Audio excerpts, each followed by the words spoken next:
Formative assessment का उद्देश्य क्या है? तो बताएंगे मुझे फॉर्मेटिव असेसमेंट का यानी रचनात्मक मूल्यांकन का, निर्माणात्मक कह लीजिए या कह लीजिए रचनात्मक मूल्यांकन, इसका क्या उद्देश्य है बेटा जी?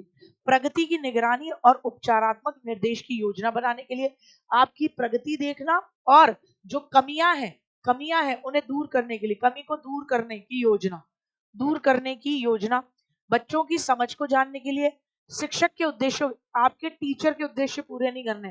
टीचर तो ये चाहता है सारे ही बच्चे टॉप ही कर जाए मेरी क्लास में, ग्रेड प्रदान करने के लिए नहीं। तो बेटा जी किस लिए आप रचनात्मक मूल्यांकन को लेते हो? बेसिकली बच्चों की प्रगति का ध्यान में रखते हुए बच्चों के लिए उपचारात्मक कि कहाँ कमी रह गई है उसे दूर करने के लिए क्या तरीका अपना सकते हैं। अनुसंधान के निम्नलिखित चरणों में से कौन सा अनुसंधान क्रियात्मक अनुसंधान बताता है? किस ऑप्शन को देखकर लगता है कि एक्शन रिसर्च देखने को मिल रहा है? किस ऑप्शन को देखकर आपको लगता है कि यहाँ एक्शन रिसर्च की बात हो रही है? किस ऑप्शन को देखकर आप एक्शन रिसर्च की बात करते हैं? जल्दी बताएं। परिकल्पनाओं का निरूपण, आप हाइपोथेसिस बनाते हैं तो ये एक्शन रिसर्च है। क्रियात्मक कार्यक्रम और अंतिम मूल्यांकन करना, सामान्यीकरण करते हो, कठोर अनुसंधान का डिजाइन बनाते हो। बेटा देखो कठोर अनुसंधान डिजाइन ये तो कभी भी अनुसंधान में होगा ही नहीं। आप सामान्यीकरण तो नहीं कर देते क्योंकि क्रियात्मक अनुसंधान में रोज नई प्रॉब्लम आती है। आप क्या करते हो? एक्शनेबल प्रोग्राम और तुरंत क्रियात्मक अनुसंधान में उसी समय एक्शन लेकर क्या किया जाता है? समस्याओं का समाधान और अंतिम मूल्यांकन करते हो। क्या करते हो? अंतिम मूल्यांकन। बाकी हाइपोथेसिस बनाना, हाइपोथेसिस तो भैया क्रियात्मक अनुसंधान में भी और नॉर्मल अनुसंधान में भी है। ठीक है ना साहब? आए निम्नलिखित में से कौन सी समस्या क्रियात्मक अनुसंधान के लिए बेस्ट नहीं है? कौन सी समस्या, कौन सी किस तरीके की समस्याओं का समाधान हम एक्शन रिसर्च में नहीं करेंगे? कुल मिलाकर आपसे ये पूछ रहा है किस। हिंदी में 5वीं क्लास की एक बच्ची की लिखावट को बेहतर बनाना है तो ये तो आप करोगे, लिखावट को बेहतर बनाना है। 7वीं क्लास के बच्चों के व्यवहार में मौखिक प्रशंसा की तुलना में लिखित प्रशंसा का उपयोग करने के प्रभाव का अध्ययन करना है, ये भी करोगे आप। पारंपरिक विधियों पर कंप्यूटर एडेड इंस्ट्रक्शन की प्रभावकारिता देखनी है आपको। आपको ये देखना है कि भैया कंप्यूटर के द्वारा जो निर्देश दिए गए हैं वो ट्रेडिशनल मेथड से कितने सही हैं। भूगोल शिक्षा में एटलस और ग्लोब का उपयोग आपके लिए क्रियात्मक अनुसंधान के लिए सही नहीं है, आपको पूछा जा रहा है। तो आप कह रहे हो कि 7वीं कक्षा के व्यवहार पर मौखिक प्रशंसा की तुलना में लिखित प्रशंसा का उपयोग करने के प्रभाव का अध्ययन, ये तो करोगे। आप क्रियात्मक अनुसंधान करते हो डे टू डे लाइफ से जुड़ी हुई समस्याओं पर। तो 5वीं क्लास की बच्चों की लिखावट बेहतर बनाना ये प्रॉब्लम है। 7वीं क्लास के बच्चों पर लिखित प्रशंसा पत्र जब दिए गए, सर्टिफिकेट जब दिए गए तो क्या असर पड़ा, ये मौखिक की तुलना में ये भी आप अध्ययन करोगे। पारंपरिक विधियों पर कंप्यूटर एडेड इंस्ट्रक्शन की क्या असर है, यानी जो आपके ट्रेडिशनल मेथड है उन पर कंप्यूटर एडेड इंस्ट्रक्शन के क्या असर हैं, ये कोई समस्या नहीं है, ये कोई समस्या नहीं है। क्रियात्मक अनुसंधान में आप डे टू डे चीजों पर क्या करते हो? सॉल्यूशन निकालने की कोशिश करते हो। पारंपरिक विधियों पर कंप्यूटर के इंस्ट्रक्शन इस्तेमाल नहीं हो सकते। कंप्यूटर के इंस्ट्रक्शन का प्रयोग नवीन विधियों पर होता है, तो ये तो बात ही नहीं मैटर करती। एनसीएफ 2005 में गतिविधियों ने भारत की सांस्कृतिक और धार्मिक विविधता का उत्सव मनाने का सुझाव दिया। एनसीएफ 2005 ने क्या करा? बच्चों की भारत की सांस्कृतिक और धार्मिक जो विविधता है उसका उत्सव मनाने के लिए कहा है। शांति शिक्षा में महिलाओं के प्रति सम्मान और जिम्मेदारी के दृष्टिकोण को बढ़ावा देने और इस तरीके की फिल्मों को शो करने के बच्चों को दिखाने का प्रस्ताव दिया है जहां पर न्याय और शांति के मूल्यों को बढ़ावा दिया जाए। तो कौन सा आप प्राइड की बात कर रहे हैं? शांति के लिए शिक्षा की बात कर रहे हैं। किसके लिए? शांति के लिए शिक्षा। जैसे ही आए महिलाओं के लिए जिम्मेदारी और सम्मान, न्याय और शांति, धार्मिक उत्सव मनाने की बात, तो तुरंत लगाना शांति शिक्षा। कौन सी डिसलेक्सिया की विशेषता नहीं है? डिसलेक्सिया क्या है? पठन विकार है। डिसलेक्सिया क्या है बेटा जी? पठन विकार है, पढ़ने में दिक्कत आएगी। तो कौन सी नहीं है?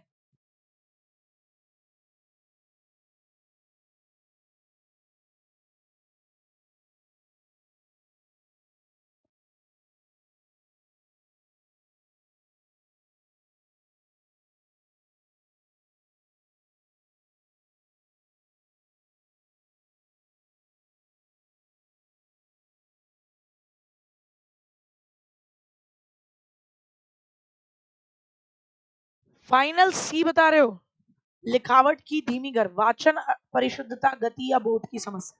देखो वाचन बोलने में दिक्कत होगी तो वो क्या होता है, अफेजिया होता है। वो क्या होता है, तो आप कहेंगे वो होता है अफेजिया। सीधा या उल्टे हाथ के प्रयोग के संबंध में नहीं, इसका भी। मुद्रित शब्दों को सीखने और याद करने की कठिनाइयां, लिखने की धीमा गर। आप पक्का बताओ, आप डिसलेक्सिया में किसको शामिल करोगे? लिखने की धीमी गति। लिखने की धीमी गति आपको लग रहा है कि ये डिसलेक्सिया से संबंधित है? किसी को नहीं लग रहा? हेलो हेलो बेटा,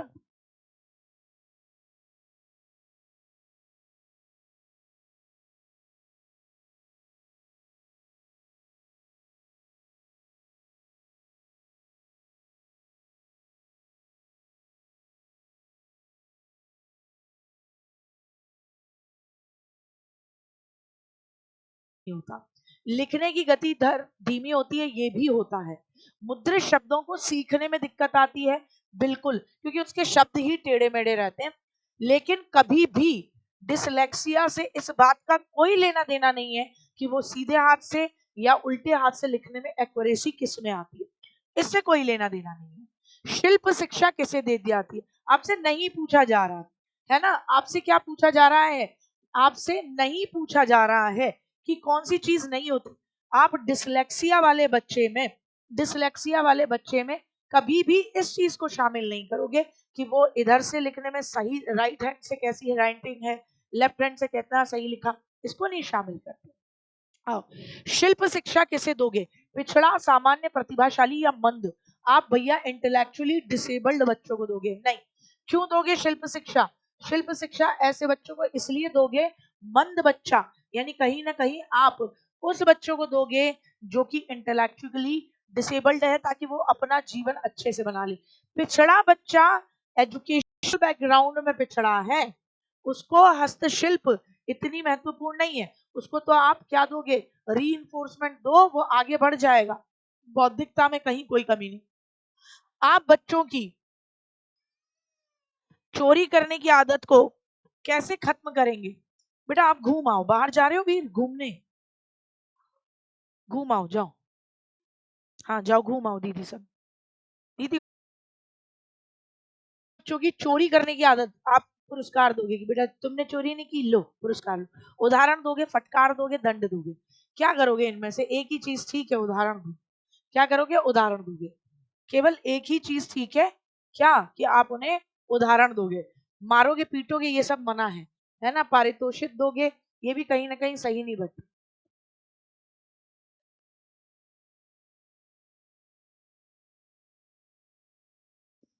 ठीक है ना? आ जाओ। तनाव कम करने की अप्रत्यक्ष विधि कौन सी है? इनडायरेक्ट तरीका क्या है तनाव कम करने का? विश्लेषण और निर्णय, ये तो प्रत्यक्ष विधि बताई थी मैंने आपको। प्रॉब्लम है, आप बाधा को दूर करना, ये भी प्रत्यक्ष है। अन्य लक्ष्यों का प्रतिस्थापन, बोले गोल ही बदल दो। उदात्तीकरण, सब्लिमेशन। उदात्तीकरण क्या कहेंगे? उदात्तीकरण, सब्लिमेशन, यानी जिसे बोलते हो शोधन या मार्गांतीकरण। क्या बोलते हो? शोधन या मार्गांतीकरण बोलते हो, यानी सब्लिमेशन बोलते हो। क्या बोलते हो? सब्लिमेशन। पहले आपके अंदर जो हैबिट थी, जो असामाजिक थी, असामाजिक असामाजिक गतिविधि को सामाजिक बना देना। असामाजिक गतिविधि को क्या बना देते हो आप? गतिविधि को सामाजिक बनाना। क्या बनाना? समाज उपयोगी बना देना। क्या कर देना बेटा? समाज उपयोगी बनाना। क्या करना? समाज उपयोगी बनाना, उसको कहते हैं। आप आगे बढ़ जाओ। देश में बच्चों के निशुल्क और अनिवार्य शिक्षा का अधिकार अधिनियम 2009 कब लागू किया गया? पूरे देश में लागू किया गया, जम्मू कश्मीर को छोड़कर। जम्मू कश्मीर में क्या कहा जाता है? जम्मू कश्मीर में आपका 2019 में आया, ठीक है ना? बहुत बहुत धन्यवाद। धन्यवाद। जन्मदिन की बधाइयां भी खत्म नहीं हो रही हैं। अगर क्लास अच्छी लग रही है तो प्लीज लाइक करेंगे, and if you are on the first time on the channel तो टीचिंग एग्जाम चीजें लाइक करेंगे। अच्छा लग रहा हो तो, नहीं लग रहा तो फिर आपकी मर्जी है। कंटेंट बेहतरीन से बेहतरीन यही मिलता है। और दूसरी सबसे महत्वपूर्ण बात, अपने अपने सोशल मीडिया प्लेटफॉर्म पर शेयर करेंगे, कर दीजिए फटाफट से। बहुत बढ़िया। 1 अप्रैल 2010 सारे देश के अंदर, केवल जम्मू एंड कश्मीर को छोड़कर, JNK को छोड़कर। दूसरी बात आती है इसके अंदर बेटा जी, जम्मू एंड कश्मीर को छोड़कर किया गया था। देन आफ्टर इट एक वेरी वेरी इंपॉर्टेंट बात आती है, वो क्या आती है बेटा जी? तो हम इसके अंदर एक महत्वपूर्ण बात और करते हैं। भारत ऐसा करने वाला यानी भारत एजुकेशन का अधिकार देने वाला 135वां देश बना था। कैसा देश बना था? 135वां देश बना। भारत कैसा देश बना? 135वां। एनसीएफ 2005 में स्कूल में कला शिक्षा को शामिल करने का उद्देश्य क्या है? स्कूल में कला शिक्षा को शामिल करने का उद्देश्य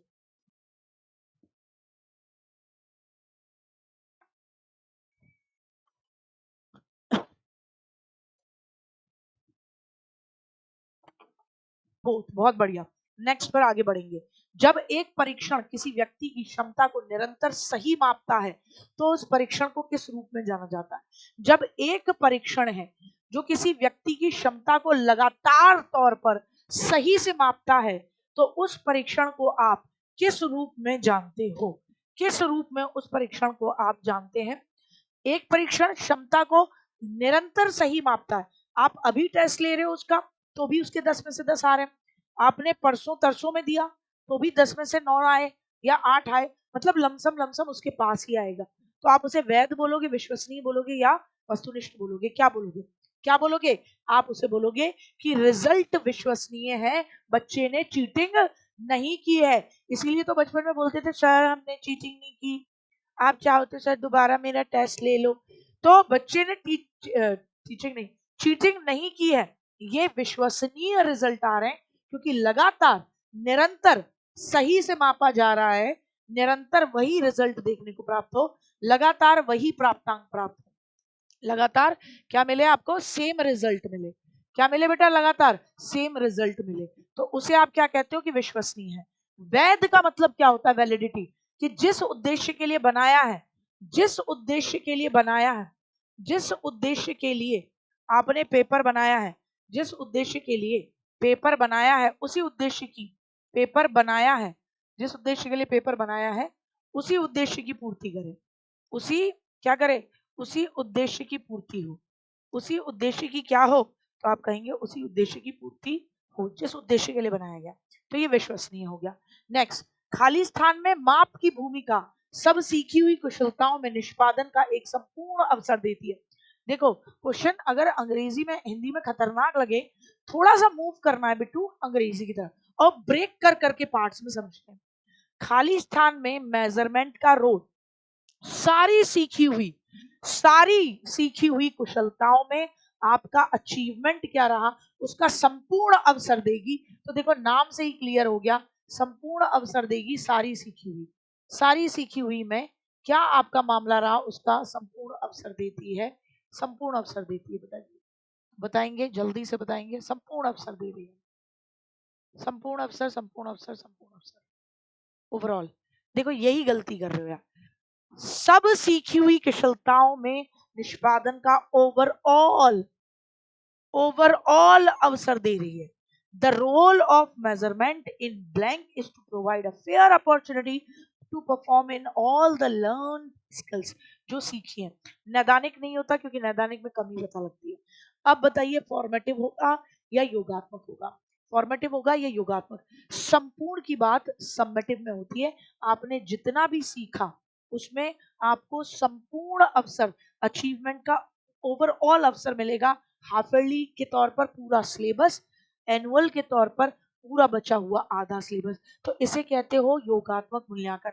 अब मैं बताऊं जिन्होंने ए सोचा उन्होंने क्यों सोचा, क्योंकि ए सोचने वालों को लगा कि जो हम फॉर्मेटिव असेसमेंट कराते हैं उसमें हम पेन पेपर से अलग जैसे वाद विवाद करा रहे हैं, जैसे हम अदर एक्टिविटीज करा रहे हैं, तो ये ऑप्शन ज्यादा सही लग रहा था उन्हें। यही तो सोचा ना आपने सबमिटिव, क्योंकि सबमिटिव को आपने इस तरीके से लिया कि जो भी बच्चे ने सीखा तो उन कुशलताओं को परफॉर्म करेगा, उपलब्धि करेगा। लेकिन याद रखें एक बहुत क्लासिक अंतर है सबमिटिव और फॉर्मेटिव में। फॉर्मेटिव निर्माणात्मक या रचनात्मक का उद्देश्य आपकी सभी कुशलताओं में अचीवमेंट का अवसर देना नहीं है, आपके अचीवमेंट को फोकस करना ही नहीं है, वो आपकी उपलब्धि, आपके निष्पादन को चेक नहीं करता है, वो आपकी प्रगति को चेक करता है और उसमें आई कमी को दूर करने के लिए। तो जो थॉट प्रोसेस है वही अलग अलग है, ठीक है ना। और ये करेगा कि जितनी भी आपने कुशलताएं सीखी उनकी उपलब्धि, उनका अचीवमेंट का संपूर्ण अवसर देगी। तो यहां पर आएगा सबमिटिव असेसमेंट, ठीक है ना बिट्टू, योगात्मक, हाफ ईयरली के तौर पर, एनुअल के तौर पर, ठीक है ना। आइए, विद्यालय में सुधार के लिए स्कूल के कार्यकर्ताओं द्वारा किए गए सामाजिक समस्याओं से संबंधित अनुसंधान क्या है। स्कूल में सुधार करना है, हमारा डे टू डे लाइफ की प्रॉब्लम का सोल्यूशन करना है, और उसके लिए स्कूल के ही कार्यकर्ताओं में जैसे प्रिंसिपल और टीचर्स के माध्यम से जो सोल्यूशन निकालने के लिए अनुसंधान किया जाता है उसे क्रियात्मक अनुसंधान कहते हैं।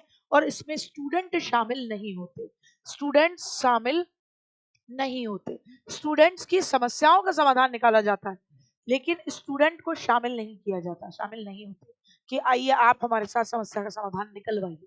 उपलब्धि परीक्षण कितने तरीके के हो सकते हैं, ये मैंने आपको जब उपलब्धि परीक्षण टॉपिक पढ़ाया था, अचीवमेंट टेस्ट, तो बताया था कितने तरीके के हो सकते हैं। जल्दी बताओ, अचीवमेंट टेस्ट कितने तरीके के हो सकते हैं, बिना समय गवाए हुए फटाक से उत्तर देना है कि भैया अचीवमेंट टेस्ट इतने तरीके के हो सकते हैं। अच्छी, बहुत बढ़िया। दो तरीके के, कौन कौन से, एक बताया था स्टैंडर्ड, एक बताया था नॉन स्टैंडर्ड।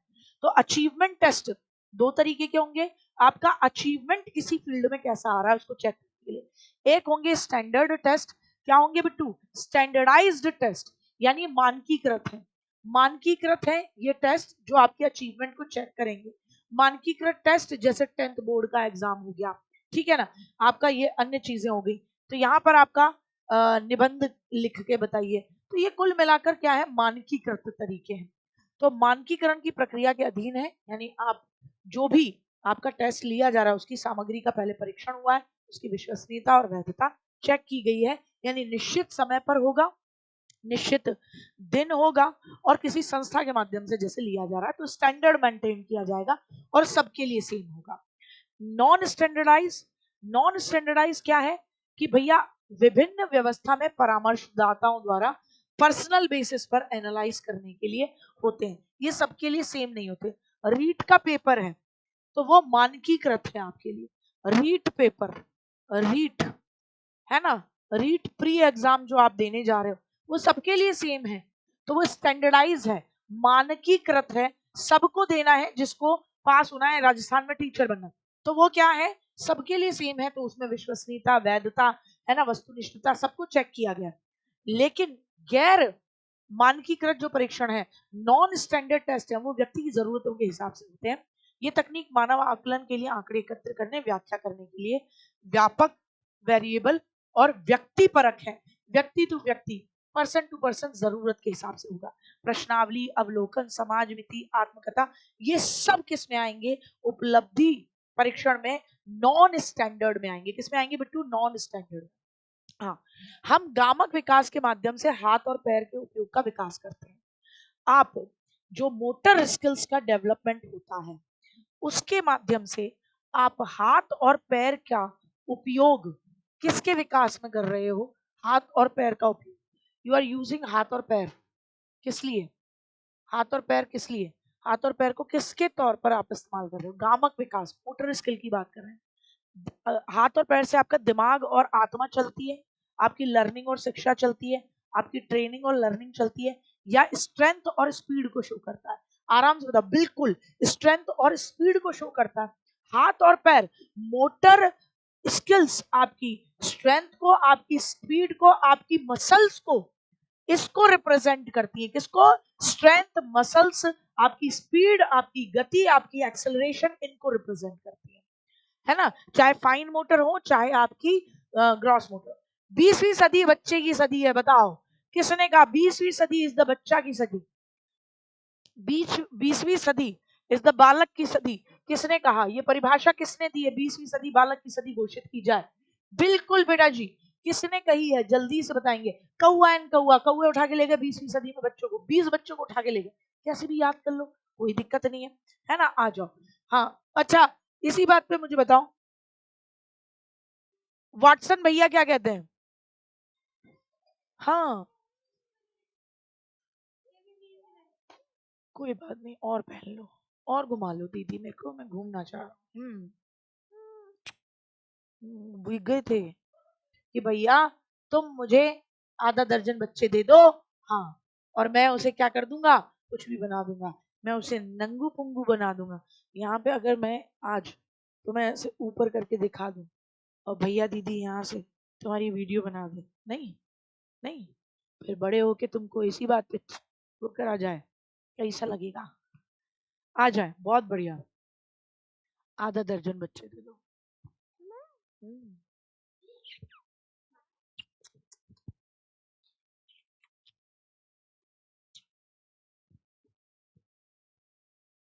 इधर बैठ के पढ़ो। खाली स्थान चरण को आभासी परिपक्वता, सूडो मैच्योरिटी, झूठी मिथ्या परिपक्वता का काल कहा है। किसको कहा है मिथ्या परिपक्वता का काल? रॉस कहते हैं भैया, रॉस कहते हैं। रॉस क्या कहते हैं? बाल्यावस्था क्या है? सूडो मैच्योरिटी का काल है, यानी कि झूठी परिपक्वता, आभासी परिपक्वता का काल है। इनमें से कौन शैशवावस्था की विशेषता नहीं है? विच इज नॉट द विशेषता ऑफ शैशवावस्था इन्फेंसी? कौन सी विशेषता नहीं है शैशवावस्था की? कौन सी विशेषता नहीं है शैशवावस्था की? नंगू घूमोगे बहन के सामने?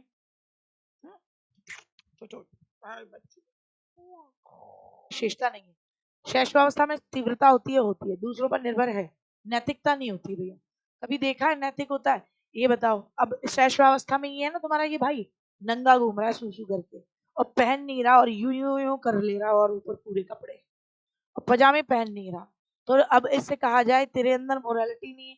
यहाँ तेरी बहन खड़ी हुई है और तू नंगा घूम रहा है बड़ी बहन के सामने नंगे, तो नैतिकता है ही नहीं, नैतिकता से कोई लेना देना नहीं है। उसकी नजर में तो यार गर्मी आ गई है, मम्मी पता नहीं क्यों मुझे ऐसे कवर करके घुमा रही है, अब तो मम्मी को मुझे बिल्कुल क्या कर देना चाहिए, फ्री छोड़ देना चाहिए। तो ये वाला मामला, नैतिकता अनैतिकता कोई सोच नहीं है इसमें। सोच चिंतन क्या है? सोच चिंतन क्या है? क्या है चिंतन? प्रतीकों का प्रयोग है, भाषा का प्रयोग। भाषा का प्रयोग चिंतन हो सकता है बेटा? आप बताओ। हाँ, चिंतन में भाषा इस्तेमाल हो सकती है, कंसेप्चुअल प्रोसेस है, कंसेप्ट प्रोसेस है। अब देखो, ये प्रश्न है मेरी नजर में तुर्रम खा टाइप का प्रश्न, ये एकदम दमदार है। अतिका खान ने ए उत्तर दिया, बहुत बढ़िया गुड़िया मेरी। अतिका ने इसका जवाब दिया ए। अतिका सेज ए, ए कह रही है गुड़िया मेरी, ए प्रतीकों का प्रयोग है। कुछ कह रहे हैं कंसेप्ट लर्निंग है। सोचना क्या है? Concept learning. अच्छा, देखो, सोचना कंसेप्ट लर्निंग या कंसेप्चुअल लर्निंग नहीं है। आप अवधारणात्मक प्रक्रिया बोलो या कंसेप्ट लर्निंग बोलो, ये तो नहीं है। सोच चिंतन क्या है? प्रतीकों का प्रयोग है। आप जब किसी चीज पर सोचते हो, तो वो जो समस्या होती है, आप उसे अपने तरीके से सिंबॉलिक वे में लेते हो, तो वो क्या है? प्रतीकों का प्रयोग। भाषा का प्रयोग नहीं है, भाषा का प्रयोग नहीं है। सोचना भाषा का प्रयोग नहीं है। आप जब सोच रहे होते हो दिमाग में, तो आप भाषा के रूप में नहीं सोच रहे होते, आप कुछ प्रतीकों, कुछ सिंबल के रूप में सोच रहे होते हो। ठीक है ना? आ जाओ। समस्या के आकस्मिक समाधान को पक्ष पोषित करने वाले सिद्धांत का नाम क्या है? समस्या का अचानक से समाधान आ जाए, अचानक से समाधान आ जाए, अचानक से समस्या के आकस्मिक समाधान, अचानक से समाधान आ गया है ना, उसको आप क्या कहते हो? यहाँ पर साफ लिखा हुआ है, अचानक से समाधान आया है आपको, आप उसे किस नाम से जानते हो? किस नाम से अचानक से समाधान? इनमें से किस एग्जाम्पल में आपको दिखता है कि अचानक से समाधान आया था भैया?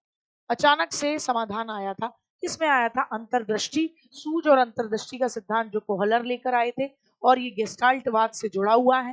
गेस्टाल्टवादी, गेस्टाल्टवादी सिद्धांत है। इसके अंदर अचानक से आया, परीक्षण और त्रुटि में अभ्यास से आया, अभ्यास से आया, यानी प्रयत्न से आया, अभ्यास करने से बार बार फिर जाकर सही अनुक्रिया हुई। ठीक है ना? ऑपरेंट कंडीशनिंग, वो किसकी कंडीशनिंग है? ऑपरेंट कंडीशनिंग स्किनर की है। इसकी स्किनर साहब लेकर आते हैं क्रिया प्रसूत, क्रिया प्रसूत की बात वो करते हैं। ठीक है ना साहब? आकस्मिक एक साथ दिमाग में आ रहा है, तो वो कोहलर और कोफका के सूझ और अंतर्दृष्टि सिद्धांत में भी देखने को मिलता है कि एक साथ से दिमाग में क्या छूटा, एक साथ से दिमाग के अंदर आइडियोलॉजी बैठती है कि भैया इसको ऐसे ऐसे लगाकर समस्या को पूरी तरीके से देखने के बाद कि हम ऐसे समाधान निकाल सकते हैं। उत्तेजना ज्ञान का एक प्रवेश द्वार है, ये कथन क्या है? उत्तेजना, उत्तेजित हो गए तो ज्ञान का प्रवेश द्वार है, तो ये भाषा विकास से संबंधित हो सकता है? नहीं हो सकता। ये ध्यान विकास, ध्यान विकास कोई भी मैंने डोमेन पढ़ाया है आपका? क्या मैंने कोई भी विकास के, डेवलपमेंट के आयामों में, डायमेंशन में ध्यान विकास पढ़ाया? नहीं। शारीरिक या मानसिक कौन सा होगा? Which one will be? शारीरिक या मानसिक, बहुत बढ़िया, मानसिक विकास। उत्तेजना ज्ञान का प्रवेश द्वार है।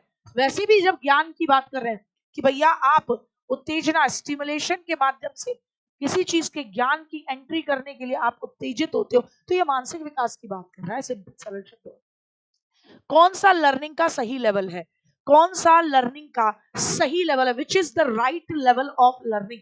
आराम से बताना बेटा, सही लेवल कैसे होता है। सबसे पहले सभी में तथ्य हैं, फैक्ट आते हैं फिर जानकारी जिस रूप में है, फिर सूचना, फिर समझ, फिर बुद्धि।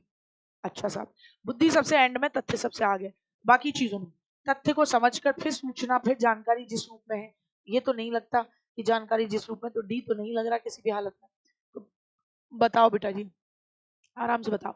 तथ्य है ना, जानकारी जिस रूप में है, या समझ तो हटा दो। तथ्य आपके सामने आए, आपने उन फैक्ट्स को आधार पर सूचना इकट्ठी की। क्या करी? सूचना इकट्ठी की, इंफॉर्मेशन जिस भी फॉर्म में है उसमें आपने उस इंफॉर्मेशन को प्राप्त किया। ठीक है, फिर आपने उसे समझा, और फिर लर्निंग का आगे लेवल है कि आप उसको आधार पर बुद्धि का प्रयोग करके समस्या समाधान करते हो। अच्छा जी, तथ्य आपके सामने थे, आपने सूचना प्राप्त की, उस सूचना पर समझा, और फिर जानकारी जिस रूप में है। समझने के बाद जानकारी जिस रूप में है वो एज इट इज यूज नहीं हो सकता। अगर आप उसे समझ गए हैं, समझ के बाद जानकारी जिस रूप में सामने आई वो उस रूप में तो रह ही नहीं गई, क्योंकि आपने उसे अपने तरीके से समझा है। कट गया। तथ्य जानकारी जिस रूप में, फिर सूचना नहीं होगी। यही सही है, सी सही है। जितने भी बच्चों ने सी बताया एग्जैक्टली राइट है। पहले आपके सामने फैक्ट्स उपस्थित किए गए, आपने उन फैक्ट में से सूचना निकाली। अब वो सूचना जिस रूप में थी आपने उसे लिया और फिर उस पर अपनी समझ विकसित की, आपने उसे अपने तरीके से समझा। अब ये थोड़ी ना संभव हो सकता है कि बेटा आपने सूचना निकाली, तथ्यों में से काम की, फिर उसको समझा और फिर जानकारी जिस रूप में है। तो ये तो पहले ही होगा ना कि जानकारी जिस रूप में थी उसको आपने अपने तरीके से समझा है। तो ये तो पहले होगा, ये बाद में नहीं हो सकता। परिपक्वता के कारण व्यवहार में परिवर्तन भी अधिगम कहलाता है। जैसे जैसे मेरी उम्र बढ़ रही है, परिपक्वता आ रही है, मैच्योरिटी आ रही है, तो परिपक्वता के कारण जो मेरे व्यवहार में परिवर्तन आ रहा है, जैसे परिपक्वता के कारण लड़कों की आवाज मोटी हो जाती है, तो परिपक्वता के कारण जो व्यवहार में मेरे परिवर्तन आ रहा है, शाइनेस आ रही है मेरे व्यवहार में, है ना, अपोजिट जेंडर के प्रति आकर्षण आ रहा है, सेम जेंडर के प्रति भी आ सकता है, तो सबकी अपनी अपनी चॉइस है भैया। तो सेम जेंडर के प्रति भी आकर्षण आ रहा है, जो भी आ रहा है, तो परिपक्वता के कारण व्यवहार में परिवर्तन भी लर्निंग कहलाती है। आपको क्या लगता है, ये सही है या नहीं? परिपक्वता के कारण व्यवहार में परिवर्तन, क्या आप उसे लर्निंग कह सकते हो? नहीं बेटा, मैं मैच्योर हुई और मैच्योरिटी की वजह से मुझे कोई ट्रेनिंग नहीं दी गई और केवल मेरा व्यवहार में परिवर्तन मैच्योरिटी की वजह से, उसे थोड़ी ना लर्निंग कह दोगे। लर्निंग तो अनुभव और प्रशिक्षण से आती है, उसमें परिपक्वता भी एक फैक्टर है। परिपक्वता का मतलब है एक तरीके से मेरे अंदर बायोलॉजिकल सीक्वेंशियल चेंज होना, जैविक क्रमबद्ध परिवर्तन मेरे। अब जब मेरे अंदर जैविक क्रमबद्ध परिवर्तन हो रहे हैं, जैसा कि मैं आपको कह रही हूं कि जैसे आवाज में बदलाव आ रहा, तो ये लर्निंग थोड़ी ना हो सकता है, मैच्योरिटी की वजह से हुआ। मैंने कोई ट्रेनिंग नहीं ली, मैंने अभी कोई सीखा नहीं, कोई अनुभव नहीं किया। परिपक्वता के कारण व्यवहार में परिवर्तन आ रहा है, उसे थोड़ी ना लर्निंग कह देंगे। लर्निंग क्या है? लर्निंग क्या है? लर्निंग क्या है? व्यवहार में स्थायी परिवर्तन। अकेले परिपक्वता से नहीं, अनुभव और प्रशिक्षण भी शामिल होते हैं। नहीं, क्या रहेगा? नहीं शामिल होगा। व्यवहारिक बुद्धिमत्ता को क्या कहते हो? आपको याद होगा थॉर्नडाइक साहब ने मूर्त बुद्धि, अमूर्त बुद्धि, है ना, और आपकी एक और बुद्धि बताई थी, सामाजिक बुद्धि। यानी एक बताई थी उन्होंने यांत्रिक बुद्धि, एक बताई थी सामाजिक बुद्धि, एक बताई थी उन्होंने अमूर्त बुद्धि। तो बताइए व्यवहारिक बुद्धिमत्ता को, है ना, व्यवहारिक डे टू डे लाइफ की प्रॉब्लम को सॉल्व, बढ़िया मूर्त बुद्धि नाम दिया था। क्या नाम दिया था? व्यवहारिक बुद्धि को उन्होंने मूर्त बुद्धि नाम दिया था। नहीं, सामाजिक बुद्धि नाम नहीं दिया है। सामाजिक बुद्धि नाम दिया है, व्यवहारिक को क्या उन्होंने सामाजिक बुद्धि नाम दिया है? एक बार आराम से और अच्छे तरीके से सोच समझ के बता दो कि क्या उन्होंने व्यवहारिक बुद्धि को ये इस नाम से पुकारा है कि भैया व्यवहारिक बुद्धि ये है, बताएंगे क्या उन्होंने सामाजिक बुद्धि को व्यवहारिक बुद्धि कहा है? अरे ऐसी बातें करते हो यार तुम तो।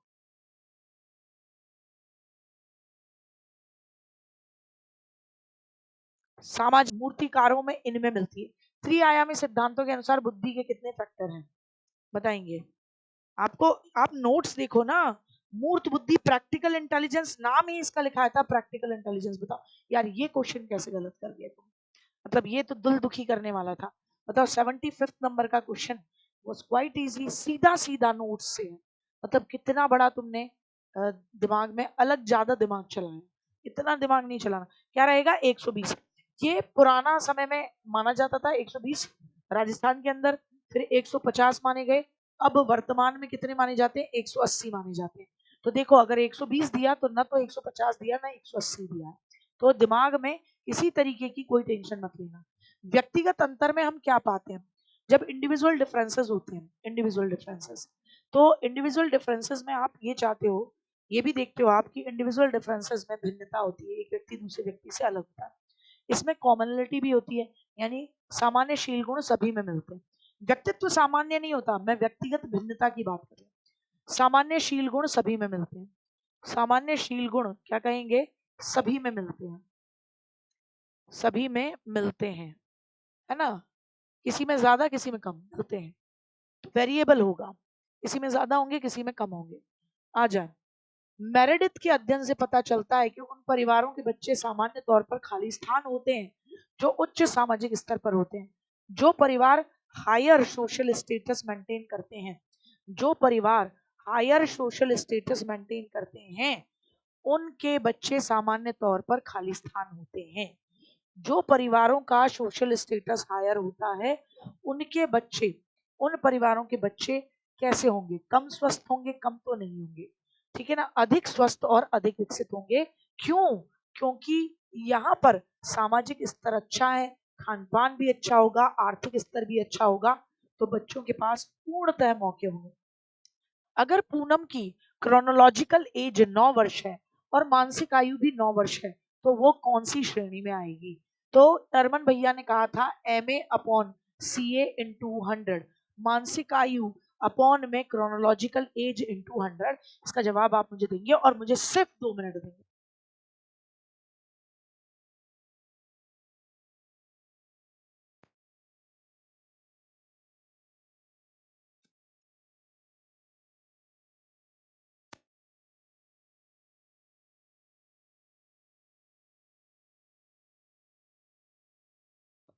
हाँ जी बताइए, क्या बता रहे हैं? सभी औसत एवरेज है। क्यों है? क्योंकि 9 इंटू 9 इंटू 100 है ना? तो भैया 9 इंटू 9 इंटू 100 है तो 100 में आ रही है। तो 90 से लेकर 109 किस में आता है?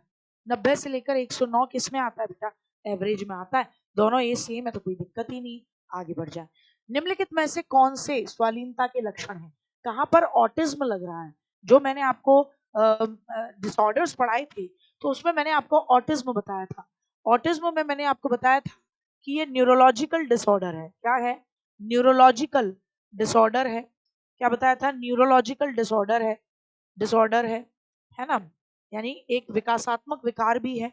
जैसे जैसे बच्चा बढ़ेगा ये विकार भी बढ़ता है, विकासात्मक विकार है, विकासात्मक विकार है, ठीक है ना? और इसी के अंदर मैंने आपको बताया था कि ये बच्चा आई कांटेक्ट नहीं करता, आंखों में आंखें नहीं डालता, ये बच्चा सामाजिक नहीं होता, सामाजिक नहीं होता, ये बच्चा संवाद कौशल में भी अच्छा नहीं होता, संवाद कौशल भी बेकार होता है इसका, कम्युनिकेशन संवाद कौशल में बेकार होता है। लेकिन हाँ, ये बच्चा बारीक से बारीक डिटेल्स पर बहुत अच्छा ध्यान फोकस करता है। तो हम कहेंगे कमजोर संप्रेषण, सामाजिक व्यवहार भी कमजोर है। 2 सही हो गए तो फिर तो हमें क्या लेना पड़ेगा? ऑल लगाना पड़ेगा। 2 सही होते ही हमें क्या लगाना पड़ता है बेटा जी? ऑल लगाना पड़ेगा। क्यों? क्योंकि ये तो ऑप्शन ऐसा होता। अब स्टीरियोटिपिकल व्यवहार का मतलब क्या है? कि ये अपने व्यवहार में परिवर्तन नहीं चाहता, अपनी दिनचर्या सेम चाहता है, दिनचर्या सेम चाहता है। क्या चाहता है? दिनचर्या सेम, रिपीटेडली एक ही तरीके की दिनचर्या को, व्यवहार को रिपीट करेगा। आ जाओ। किशोर अवस्था में बच्चे के समुचित विकास के लिए मम्मी पापा और टीचर कौन सा कार्य करते हैं? किशोर अवस्था में बच्चे का विकास करना है तो मम्मी पापा क्या करेंगे बच्चे के लिए? लिंग शिक्षा का उचित ज्ञान देंगे, उसको बताएंगे जेंडर एजुकेशन, उपयुक्त वातावरण प्रदान करेंगे, मार्गदर्शन और परामर्श सेवाएं प्रदान करेंगे जहां जहां जरूरत पड़ेगी। क्या करेंगे? मार्गदर्शन। अच्छा, उपरोक्त सभी भी है, क्या है? उपरोक्त सभी भी है तो लगाओ भैया, फिर तो कोई बात ही नहीं है।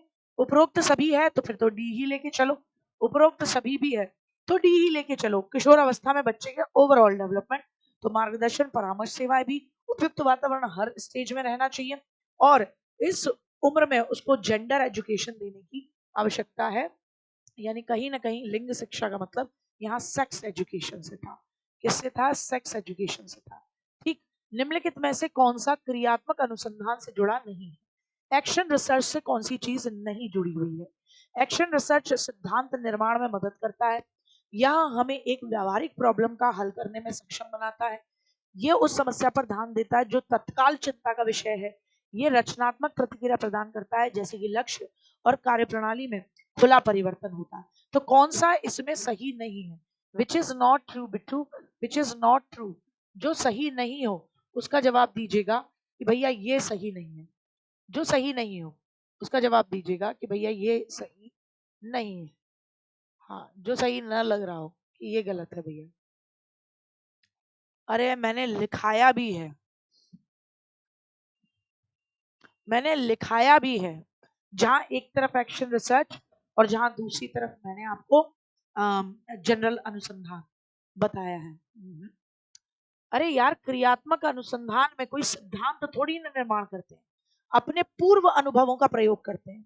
क्या करता है टीचर? अपने या प्रिंसिपल अपने पूर्व अनुभवों का प्रयोग करता है प्रॉब्लम्स का सॉल्यूशन करने में।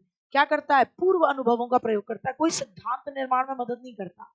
तो यहाँ बोल रहे हैं सिद्धांत निर्माण में मदद करता है? नहीं करता भैया, नहीं करता, कोई सिद्धांत नहीं बनता। और रोज नई प्रॉब्लम आ रही है और रोज नई प्रॉब्लम का सोल्यूशन आप कर रहे हो, व्यावहारिक समस्या का हल कर रहे हो, जो तत्काल है प्रॉब्लम उसका सॉल्यूशन कर रहे हो, और आपको कंस्ट्रक्टिव फीडबैक प्रदान करता है कि आपका लक्ष्य प्राप्त करने में आपकी कार्यप्रणाली ने कितनी मदद की है। तो आप तुरंत के तुरंत उसका मूल्यांकन तो करते हो, कोई सिद्धांत नहीं बनाते, कोई सिद्धांत नहीं बनाते। एक टीचर थॉर्नडाइक के सिद्धांत को क्लास में लागू कर रहा है, क्या लागू नहीं करना चाहिए? नहीं, पर थोड़ा ध्यान दिया करो।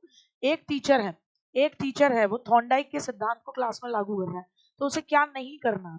उसे क्या नहीं करना? शुक्रिया शुक्रिया शुक्रिया बेटा जी, बहुत बहुत शुक्रिया, आपने इस जन्मदिन को बहुत प्यारा बनाया है। बढ़िया, बहुत बढ़िया, बताएंगे।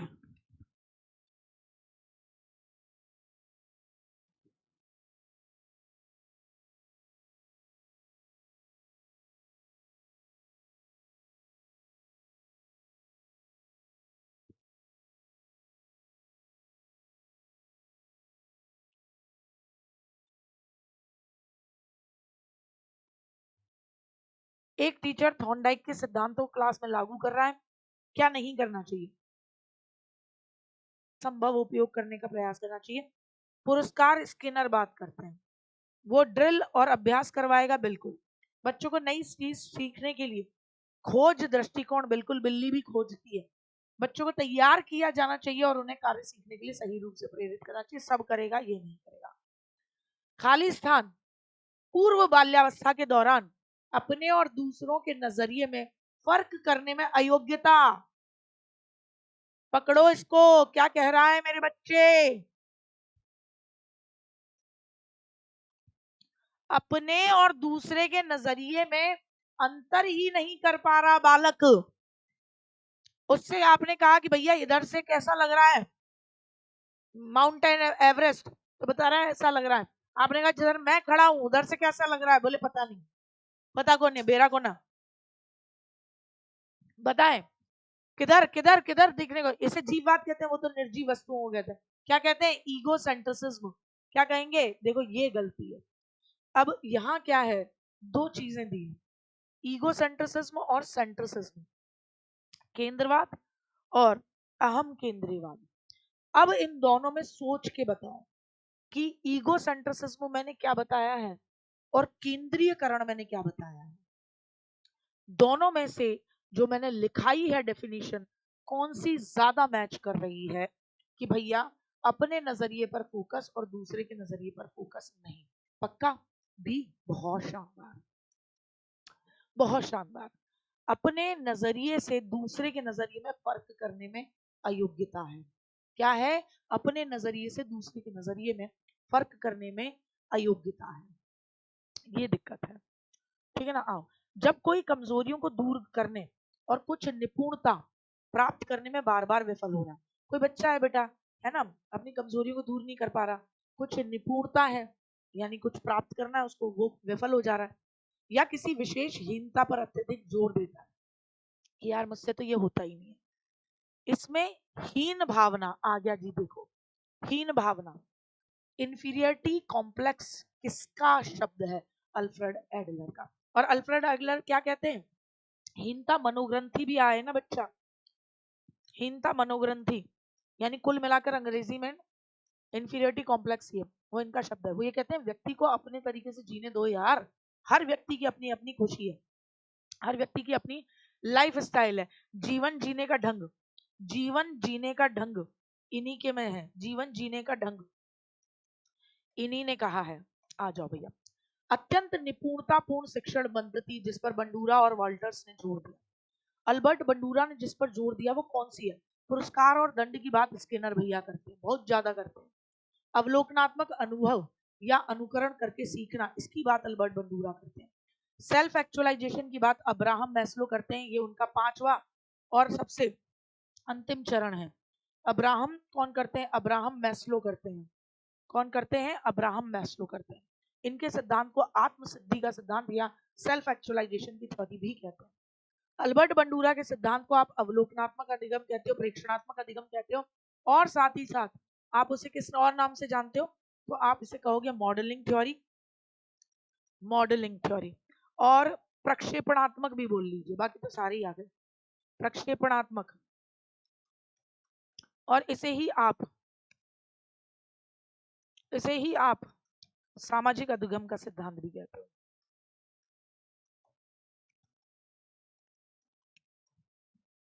सोशल लर्निंग भी कहते हैं।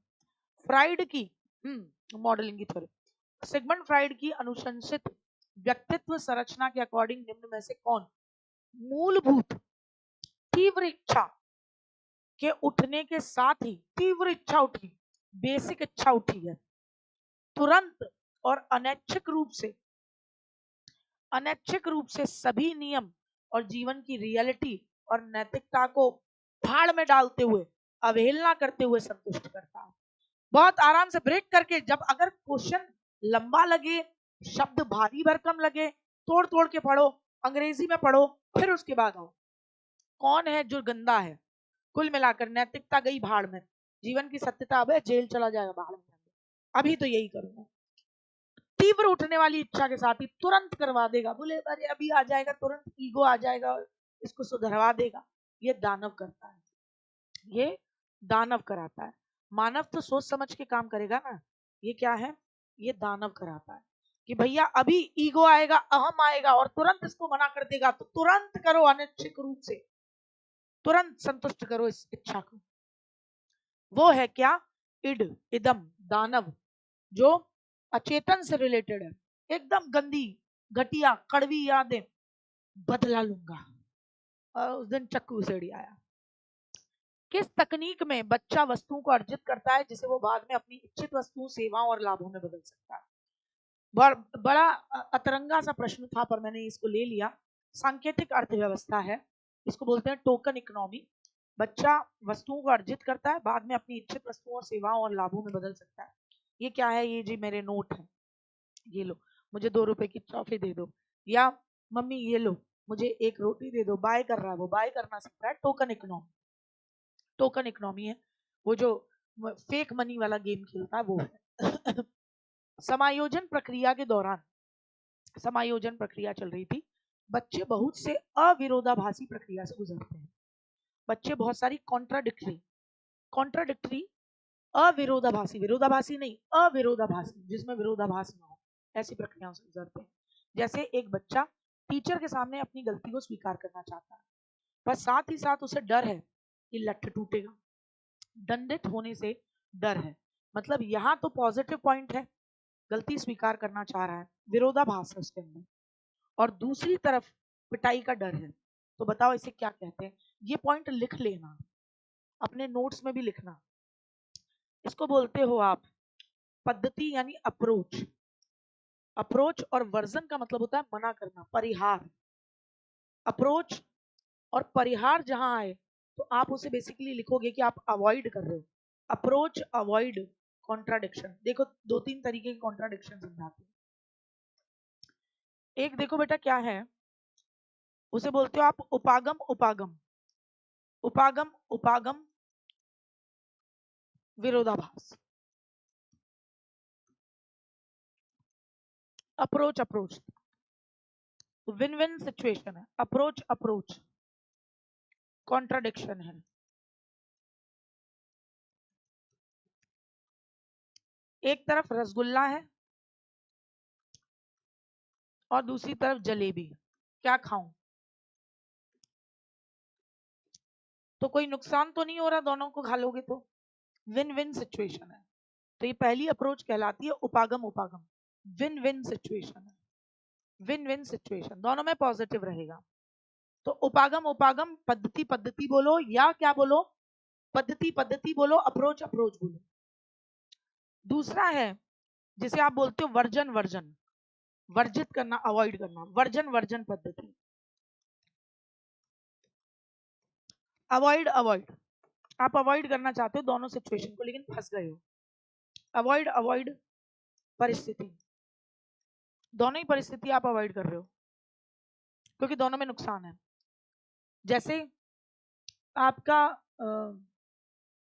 आपसे कार टूट गई है या कार का एक्सीडेंट हो गया, कार का एक्सीडेंट है ना, और दूसरा पापा लठ तोड़ेंगे।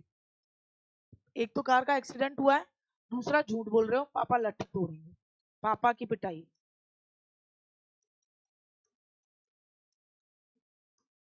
ठीक है, तो दोनों ही सिचुएशंस ऐसी हैं कि दोनों में ही लॉस लॉस होगा, दोनों में ही नुकसान है। आप दोनों को ही अवॉइड करना चाहते हो लेकिन कर नहीं पा रहे। संप्रेषण की कमी है, बातचीत नहीं करता, दूसरों के साथ रेस्पॉन्स भी नहीं देता, असमान व्यवहार को बार बार करता है। किस तरीके का लक्षण है? संप्रेषण नहीं कर रहा, प्रतिक्रिया भी नहीं दे रहा दूसरे को, और बार बार एक ही व्यवहार को रिपीट कर रहा है जो कि असामान्य व्यवहार है। क्या कहेंगे? इन्फेंसी ऑटिज्म कहेंगे, लर्निंग डिसेबिलिटी कहेंगे, एजुकेशनल बैकवर्डनेस कहेंगे। सुनने से तो संबंधित कुछ है नहीं, बातचीत नहीं कर रहा, शैक्षिक तौर पर कम नंबर भी नहीं ला रहा, तो शैक्षिक पिछड़ापन भी नहीं है, लर्निंग डिसेबिलिटी भी नहीं दिख रही, ये इन्फेंसी है। ये क्या है? इन्फेंसी ऑटिज्म है, जो आजकल के बच्चों में ज्यादा दिखता है कि रेस्पॉन्स नहीं करते, आई कांटेक्ट नहीं करते, और साथ ही साथ बातचीत नहीं करते, और बड़ा ही एग्रेसिव बिहेवियर हर समय दिखाते हैं।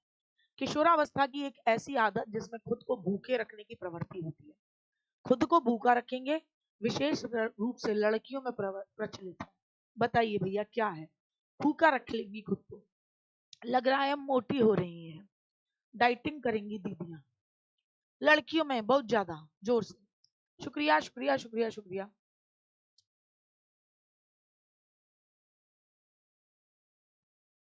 Anorexia nervosa. बुलीमिया क्या है बेटा? बुलीमिया, बुलीमिया मुझे कोई प्यार नहीं करता, मुझे कोई प्यार नहीं करता, खा जाएंगे बहुत सारा, मुझे कोई प्यार नहीं करता, बुलीमिया नर्वोसा। और फिर खूब खाया, फिर उल्टी करते डोले, खूब खाया फिर क्या करा, फिर उल्टी करी कि ओ माय गॉड मैं तो मोटा हो जाऊंगा, मैं तो मोटी हो जाऊंगी। डाउन सिंड्रोम क्या है? डाउन सिंड्रोम क्या है भैया? डाउन सिंड्रोम में कौन से नंबर के गुणसूत्र में ट्रायसोमी हो जाती है?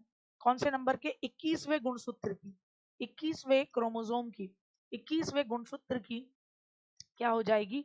ट्रायसोमी हो जाएगी।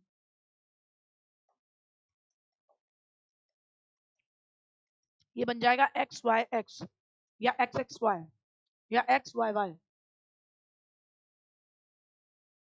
अच्छा लगाए तुमने प्रैक्टिस सेट में, बहुत बढ़िया।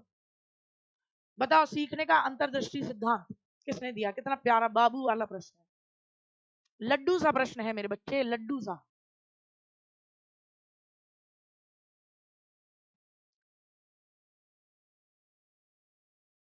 लडुआ सा प्रश्न। अंतर्दृष्टि, कोहलर एंड कॉफका। टॉलमैन के सिद्धांत को क्या कहते हैं? गुप्त अधिगम। क्या कहते हैं बेटा? गुप्त अधिगम। अव्यक्त अधिगम आपको पता ही नहीं है, आप सीख चुके हैं। अव्यक्त अधिगम अंग्रेजी में बोलते हो लेटेंट लर्निंग, लेटेंट लर्निंग। और इसे ही आप क्या बोलते हो? मानसिक चित्रण का, मानसिक चित्रण यानी कॉग्निटिव मैपिंग, कॉग्निटिव मैपिंग की थ्योरी भी बोलते हो।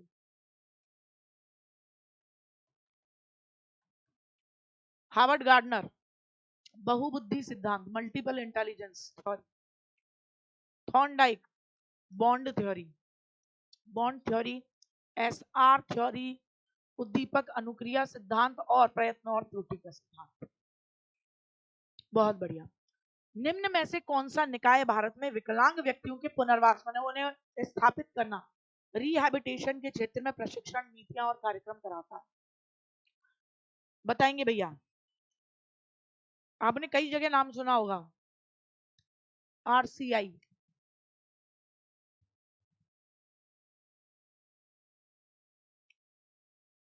अरे बिल्कुल मिलेगी पार्टी। बताओ कहाँ दें तुम्हें पार्टी? कहाँ चाहोगे पार्टी? वहीं मिलेगी आपको पार्टी। आएंगे। कौन करता है? सी बता रहे हो? National council of education research and training. अरे एनसीईआरटी बता रहे हो? अरे यार, विकलांग दिव्यांग लोगों के रिहैबिलिटेशन के लिए तो भारतीय पुनर्वास परिषद है। क्या है? भारतीय पुनर्वास परिषद। NCTE, national council of teachers education. Teachers को क्या पढ़ाना है, कैसे पढ़ाना है, बीएड कितनी साल की होगी, एमए करने के बाद बीएड कितनी साल की होगी, उसके बारे में। राष्ट्रीय शैक्षिक योजना और प्रशासन विश्वविद्यालय, ये नीपा बोलते हैं इसको। ये विद्यालयों में कैसे प्रशासन करना है, कैसे एडमिनिस्ट्रेशन करना है, इसकी ट्रेनिंग देता है। एनसीईआरटी बुक्स बनाता है, आपकी बुक्स लिखता है। उसके अलावा एनसीईआरटी में टीचर्स की ट्रेनिंग दी जाती है। लेकिन दिव्यांग बच्चों के लिए भारतीय पुनर्वास परिषद। एक विशेष स्तर पर बच्चे मौलिक तर्क का उपयोग करना शुरू कर देते हैं और सभी तरीके के प्रश्नों का उत्तर जानना चाहते हैं। मौलिक तर्क का प्रयोग कर रहे हैं, प्लीज अंडरलाइन। पियाजे ने इसे अंतर्ज्ञान कहा है। अब तो 2 मिनट में बता दो। इंट्यूटिव कहा है। अंतर्ज्ञान पता है, मौलिक तर्क अपना, लेकिन नियम नहीं पता। मौलिक तर्क है, नियम नहीं है, नियम का ज्ञान नहीं है। हर चीज का उत्तर देंगे लेकिन अपने तर्क के हिसाब से। कौन सी स्टेज है? मूर्त, संक्रियात्मक, पूर्व संक्रियात्मक, औपचारिक, कौन सी है? जिसने भी प्री ऑपरेशनल बताया बिल्कुल सही बताया। 2 से लेकर 7 साल की उम्र होती है। इसके अंदर 2 स्टेजेस बताई थी मैंने आपको। एक बताई थी पूर्व संप्रत्यात्मक, संप्रत्यात्मक यानी प्री कंसेप्चुअल स्टेज, और दूसरी बताई थी अंतर्दर्शी, अंतर्दर्शी यानी इंट्यूटिव स्टेज। अंतर्दर्शी में 4 से लेकर 7 साल। सामाजिक रचनावाद के दर्शन पर किसने अधिक बल दिया? कौन सोशल कंस्ट्रक्टिविज्म की बात करता है? सामाजिक रचनावाद का सिद्धांत। उनके सिद्धांत को ही आप सामाजिक सांस्कृतिक अधिगम का सिद्धांत कहते हो, यानी समाज को बहुत इंपॉर्टेंस देते हैं। सामाजिक सांस्कृतिक विकास का सिद्धांत कि आपके ज्ञान के निर्माण में समाज का बहुत बड़ा रोल है। वाइगोत्स्की। प्याजे के सिद्धांत को आप संज्ञानात्मक विकास का सिद्धांत कहते हो। क्या कहते हो? संज्ञानात्मक विकास का सिद्धांत।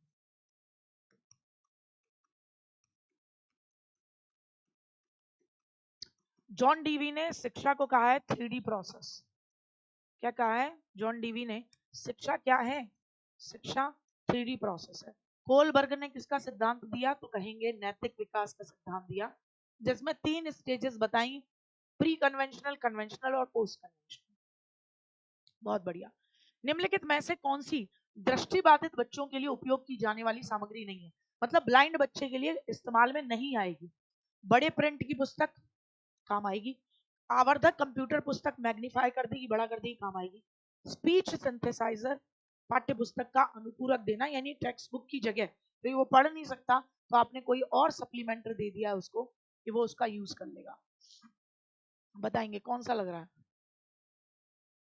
अरे बढ़िया, आप तो महान बच्चे हो, ऐसी क्या बात है? ऐसा थोड़ी ना है कि बता नहीं पाओगे आप। हाँ, बहुत जरूरी है। अरे, स्पीच सिंथेसाइजर वाणी संश्लेषक का मतलब है कि आप देख नहीं सकते तो आप सुन लोगे। आप टेक्स्ट बुक का सप्लीमेंट प्रोवाइड कर रहे हो, पाठ्य पुस्तक का अनुपूरक दे रहे हो कि पाठ्य पुस्तक के साथ साथ बेटा ये सप्लीमेंट्री बुक और पढ़ लीजिए। आप एक बात बताओ, सप्लीमेंट बुक जानते हो आप? सप्लीमेंट, सप्लीमेंट्री क्या होते हैं? जैसे आपने खाने में इस्तेमाल किए होंगे, सुने होंगे कि अरे हम जो खाना खाते हैं उससे हमें सारे विटामिन प्रोटीन नहीं मिलते, तो हमें सप्लीमेंट्स खाने हैं। तो खाना तो खा ही रहे हो, साथ में सप्लीमेंट्स खाओ जो बच्ची कुछ कमियों को दूर कर देंगे। तो कह रहे हैं पाठ्य पुस्तक का अनुपूरक, यानी पाठ्य पुस्तक के साथ साथ काम में आने वाली जो सप्लीमेंट टीचर्स देते हैं, बुक्स देते हैं एक्स्ट्रा से, वो इसका उपयोग थोड़ी ना करोगे।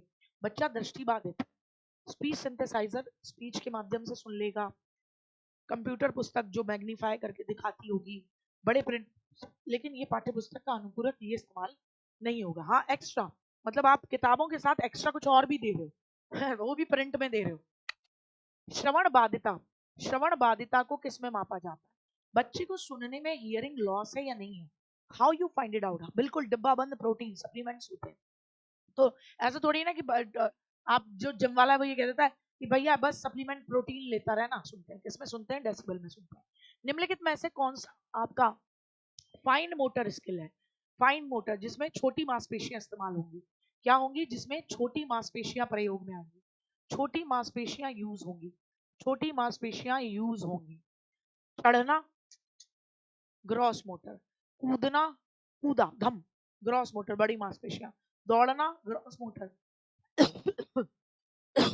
लिखना है ना, आपकी फाइन मोटर स्किल, लिखना, पेंट करना। स्कीमा का मतलब क्या है? जीन पियाजे ने स्कीमा बताया। स्कीमा का मतलब क्या है? खंडन क्रिया विधि, तोड़ देना, चंकिंग। लर्निंग विधि, लंबे समय की याददाश्त में सूचना के संगठित पैकेट्स। आप अपने दिमाग में लॉन्ग टर्म में किसी सूचना को कैसे रखते हो, या आपका कोई फिजिकल रेस्पॉन्स है। क्या है स्कीमा? What is schema?